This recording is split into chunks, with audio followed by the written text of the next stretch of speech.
The year is 1914. Europe is on the edge of war. In a small, peaceful French village, Pierre Lefèvre says goodbye to his students. He's a young man, only 22, with gentle eyes behind round glasses.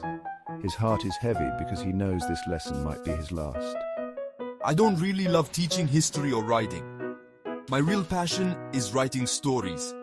I dream of being a writer, telling tales that take people to faraway places and long ago times. But it seems like I'm meant for something else. War is coming to France. The sounds of war are getting louder, calling French men to fight. Pierre, a man who loves peace, feels he must go.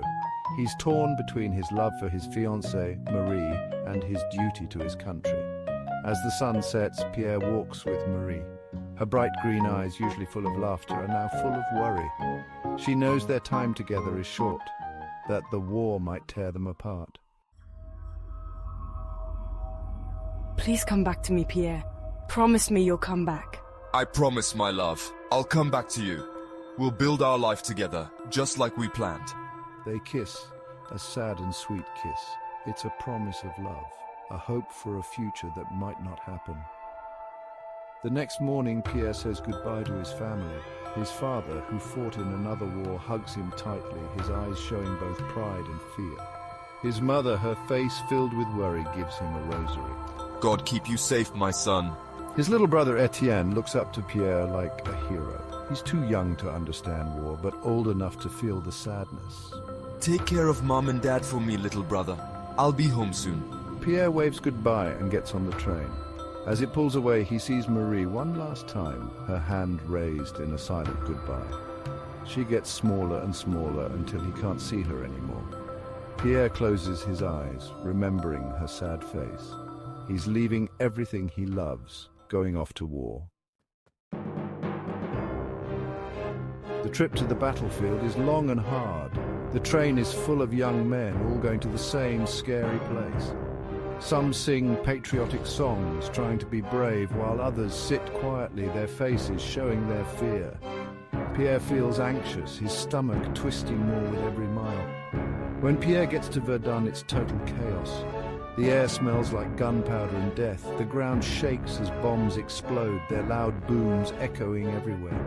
The peaceful countryside of his childhood is gone, replaced by mud, barbed wire, and death. Pierre and the other soldiers are sent to a trench on the front lines.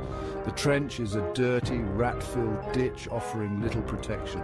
The soldiers huddle together, their faces tired and sad.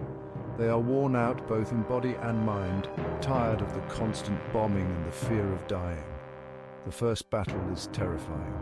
Pierre and his fellow soldiers are ordered to climb out of the trench and run across no man's land towards the enemy. As soon as they leave the trench, bullets and bombs rain down on them. Men are killed all around him, their screams swallowed by the mud.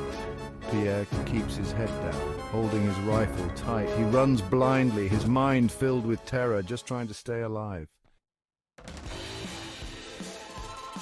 In the short, quiet times between battles, Pierre writes letters to his family and Marie. He tells Marie everything about the horrible things he's seen and the fear he feels. He writes to Etienne, telling stories about his fellow soldiers and the small good things that keep them going. His letters are a way to stay connected to the people he loves, a way to hold on to his humanity in the middle of the war. My dearest Marie, this place is nothing but mud and blood. We are surrounded by death. I have seen terrible things, Marie, things I can't even describe. But even when it's darkest, thinking of you gives me hope. His letters to Etienne are cheerful, trying to hide the horrors of war. He writes about the friendships between the soldiers, the songs they sing, and the small acts of kindness. He tells Etienne about the good food their mother sends, food that reminds them of home. We had a feast today, Etienne. Mother's apple tart was amazing, even after being in my bag for days. We shared it, and each bite reminded us of home and the life we hope to have again.